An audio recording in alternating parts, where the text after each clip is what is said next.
Na anong klase ito?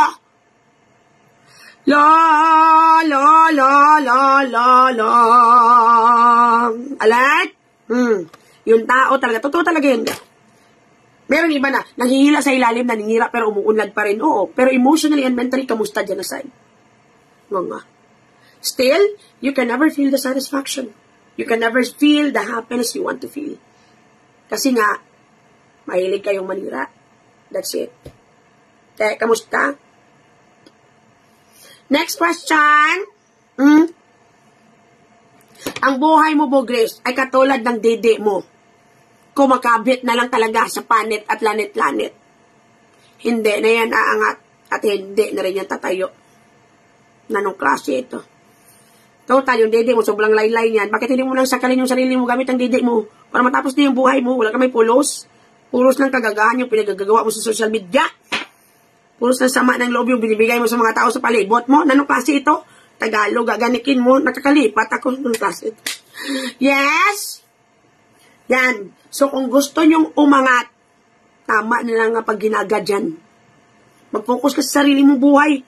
Alert, tama na kakahila sa mga tao, sa mga kilala mo na medyo umuunlad. Doon ka bilat-bilat ka. Pasok kayo dito, ga. Ay, utak talang ka, ga. Correct. Ang utak talang ka. Yung mukha pala ka.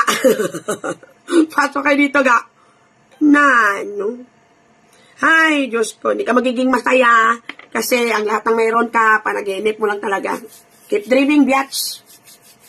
Malay mo, sa sige mo rin na sa kadamgo-damgo, maluad mo si Rosana. Next question. Yes? Totoo, hindi ka talaga uunlad ka. Kasi mas busy ka pa i-check kung ilang lato-lato na ang lutgot ng kapitbahay mo. Mas busy ka pa i-check kung sino yung ama ng kapitbahay mo lang ga na nabuntes at walang ama, sino yung ama ng bata. Mas busy ka pa. Hindi mo pala nakikita yung asawa mo nakabuntes na rin ng iba. Nanong klase ito? Pasok. Get inside, everyone. La la la. Pasok. Subukan yung maging masaya sa ikaunlad ng iba. And then gamitin nyo yan para ma-encourage kayo dahil gusto nyo ring maging sila. Ganun lang yun ga. Yung inggit, yung jealousy, yung feeling na naiinggit ka kasi umunlad yung iba, natural lang yan. Kahit ako ga, I also have jealousy sa heart ko. Nararamdaman ko minsan, naiinggit din ako sa ibang tao. Pero hindi mo ko naninira. Yung ginagawa ko ga, ginagamit ko yung para ma-encourage ako to even do better kasi gusto ko ding maging ganun. Alat? Tigilan mo nakakapanaginip-panaginip na maganda ka. Diyos ko. Tandaan mo to, Bugres. Kung sa mga kamote pa, bulag tikon kang bilat iba ka.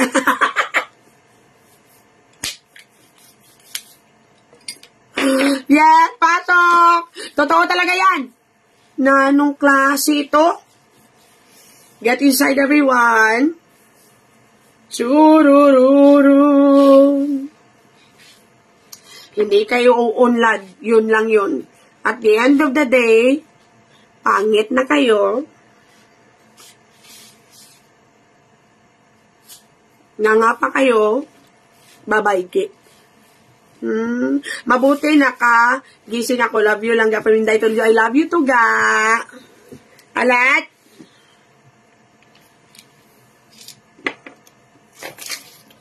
La, la, la. Get inside. Mapait na kamote, may uod na langga. Ano pa? Hindi mo na ganit maposlan, kag hindi mo na makaon. Kay inisibog is kamote nga bulag tikon. Kabaho kag kaaslong pa sa iyalan tawon. Bisan pabukalan mo tubig kag tanokon, hindi mo ni sa gidya langga pwede nga makaon. Yes? Hay langga, may long term 5 years kami na problema sang bat. Hay langga, may long-term BF ako. 5 years na kami, may problema sa bata niya. Kaya gina-question siya sang iya sahod. Kaya ginaisip ang bata niya. Kayo ba yung sa talpo? Binibigyan ako ng uyab ko ng kwarta o ng partner ng boyfriend mo. Kahit wala man kay OFW man ako. Na-feel ko nga na hindi sila magsugot na mag-asawa yung tatay, kaso yung boyfriend ko, hambal niya sa akin. Patapusin niya lang daw yung anak niya kapag eskwela bago kami mag-settle down. Hindi daw kami magiging malipayon, masaya kung may bata nga upang sa amon relasyon namon. Kagahambal niya kung kami gid, ano ako nimuon lang ga, you're being dumb. That's it, bye-bye gid. You know what lang ga, kahit anong pang term yung gamitin, kahit anong pang excuses yung gamitin, it only leads to the reality na hinihiwalayan ka na. Bye-bye gid. Alam mo ga, hindi talaga ako ga naniniwala na pag sinabi nila ga na pag sinabi nila, nakipaghiwalay sa'yo kasi, ano nga yung sabi nila? Nakipaghiwalay sa'yo kasi sabi niya, ayaw sa'yo ng nanay. Nakipaghiwalay sa'yo kasi sabi niya, yun. Yung taong gusto ka. Kahit sabihin pa ng presidente na wag na kayong makipagrelasyon, ipaglalaban ka niya. In reality, it's over. You're done. Some people will make you happy for a while. Some people will actually become your company for a while. May ibang tao, matitikman mo, pero hindi mo talaga makakatuluyan, and that's life. That is why it's very important, Jude, to have a strong backbone. You have to be emotionally and mentally strong so that, again, if the love story you had started when it actually end up the way you wanted, you can just move on. Alert? Ganyan lang yan. Hindi mo rin malaman niya, gaya. Katulad ng sinabi ko, yung pagpasok ko sa relasyon, it takes 2 person to decide. Pero, living, hindi. Ikaw, kahit you wanted to stay, if yung partner mo ayaw niya na, wala ka na magagawa dun. You're done. You stop comforting yourself na, ay, nakipaghiwalay lang kami. Naghiwalay lang kami dahil sa anak no? Ayaw niya na sa'yo. Para masaktan ka naman. Yes! Garon niyang yun. Alert! Nasasaktan ka lang. The more that you are comforting yourself, the more lang that you will feel na may chance pa. Na yung anak lang talaga yung reason kung bakit ako hiniwalayan. So, magmumukha kang langka na may hopya na flavor. Okay? Don't be a jackfruit. Accept the fact, tapos na yung kontrata. You know what lang ga? Relationship and job are just the same. The only difference between the two of them, you would never gonna know when your contract will end. Bibiglain ka na lang, babaygi. So, magpakatatag kayo. Alert? Ganyan talaga ang buhay. May mga tao talagang na nakatadhana lang talaga na ma-69 mo pero hindi mo gidyo madayunan. Importante buhay, pakatatag ka dyan. Yawa, anong nabulabol niyo para ano? Sus, Diyos ko, Lord. Move on beautifully. Mag-focus ka sa buhay mo. Mag-save ka dyan. Ganyan lang yan. Yes? Nasa kayo di po. Tama na nga pangabuhin. Wala sa kapulos-pulos. Mga lagas-lagas ng mga lalaki, mga babae nga hindi na. Kung hindi na sila balhin sa piyak balay. Pag ayaw na sa'yo, dapat ayaw mo na din. Pag hiniwalayan ka, hiwalayan mo din.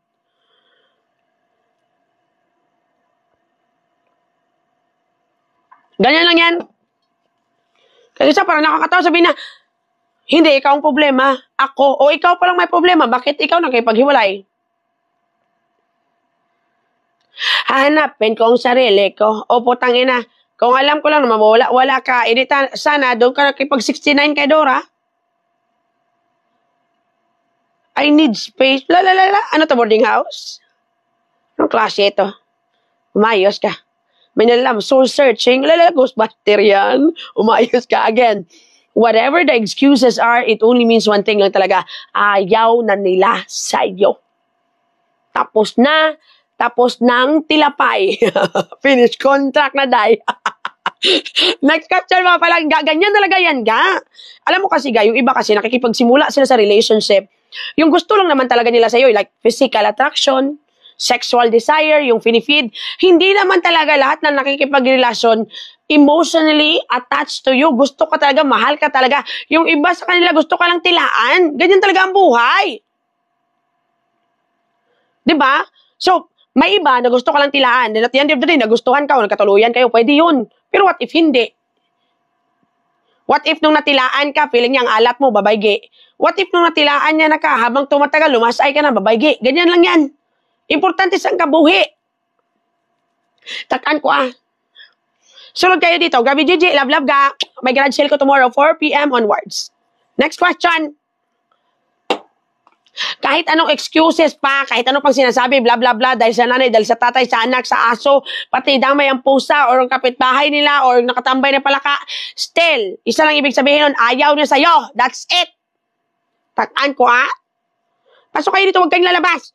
Umugtas, ilang taon lang, advice, o, kalot-dot pa rin sa maling tao. Oh, kayo dito, gat, huwag kayong guguwa. Umuugtas, mapunta tayo dito, wala, matika namin yung mga follower, pangatag, pong stars lang, uy, kapigado ninyo. Hindi lang puso yung burukin, pati bulsay. Kawawa naman kayo. Next question. Yung maganda. Dapat pag ayaw sa'yo, dapat ayaw mo na rin. Timano kapag idabi, madive. Hello lang, gagaulan sa Bacolod, Pam Ivan, David Rocco. Nagligad na araw, parang umulan. Pero pa-check ako doon, nagdupla lang sa San Pedro. Bote pa nga doon sa Iloilo ko noon, nag-ulan to mga medyo lawig-lawig, parang nakaihi doon si San Pedro sa kanila. Yes? Saman. Next question. Pero again, whatever advices you are getting from me, langga, it doesn't mean I am correct. Kasi magkaiba naman tayo langga ng happiness at satisfaction kasi. Magkaiba rin tayo langga ng self-value. Magkaiba rin tayo langga ng the way ba we see ourselves. Magkaiba. Langga, what if my husband unfriended ka sa FB? Sign ba yan na tapos na? Depende. Kasi ako nakipag-unfriend ako, pagalit ako kasi I am avoiding to say something na hindi maganda dun sa partner ko. Kasi pagalit ako, grabe ako, sasabihin ko na lahat na hindi maganda. Kaya yung ginagawa ko, binablock ko na lang siya. Para maka-avoid ako na makasabi ng hindi maganda kasi I cannot take it back anymore. Kasi dati ganun ako. Pero nung nag-mature ako habang tumatanda, na-realize ko that I keep on abusing RG verbally, so hindi na yun na tama. So kaya ganun. Hindi na ako nag-iyaw-yaw pa, pero minsan nagagalit ako pa rin hindi tulad dati. Kaya binablock ko na lang siya para wala akong masabing hindi maganda. And then pag nag-relax na yung utak ko, binablock ko yan. Ina-add ko siya, ayaw niya kong i-add. Friends na tayo ngayon pa. Minsan hindi niya ko ina-add. Ako rin mag-add, ako rin mag-unfriend. Ganun, baliw lang. Pasok kayo dito, huwag kayong lalabas. Yes? Pasok! Hi, James Ryan. Good evening, ga. Next question, mga palangga. Yung magandang tanong, mas maganda pa sa kapitbahay mo? Na anong klase ito? Pero may bayad, gidyang puto, yagaya eh. Na ano? Langga, ano nang bigaon sa Pilipinas? Alangan sabihin ko mamatay, may matira kaya sa tinday? Huwag kang piling-piling, Regen. Lahat tayo malandi, and that's the truth. Yung iba sa inyo, hindi na talaga kayo bakal. That's it. Na anong klase ito? Did you get the point? Alert? Pasok dito, ga, wag kayong lalabas. Baka sinungaling ni Butite. Kailan mo kaya binuli yung mga anak sa post sa post? Nag-change character naman siguro siya, gaya. Kasi hindi na talaga kinayag.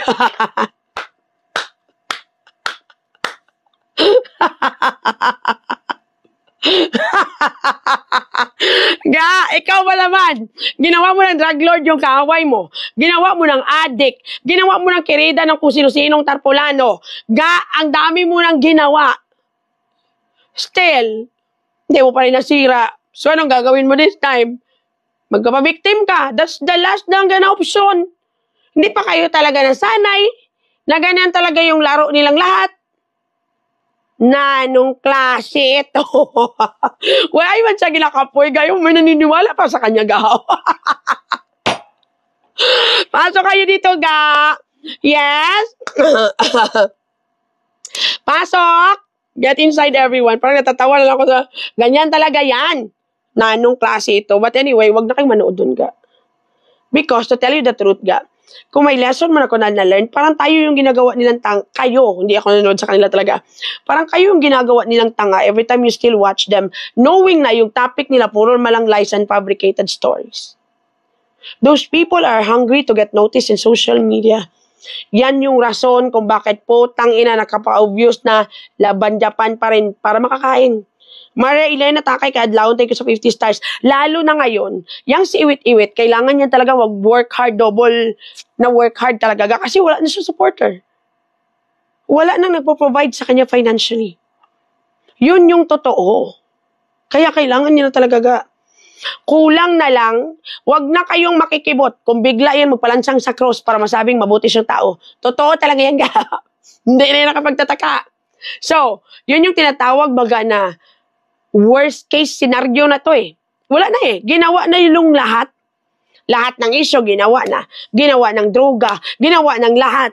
Sinira na yung lahat ng klase ng character assassination, ginamit na nila sa akin. Faith, langga kuyag, take sa 49 stars. O ngayon, hindi pa rin yung nag-work. So, anong last option? Sila yung biktima. It is never my cup of tea talaga, langga. I remember, langga, I was bullied by this group for so many months, more than a year. Never akong nagsabi ng kung ano-ano sa anak niya. Ako pa yung nagsasabi sa mga follower ko, na ga, wag na nating idama yung anak. Ga, wag na nating, ga, palitan mo yung profile mo ga kasi parang bad. Totoo yan. You know what? Yung nakakatawa kasi ga, is that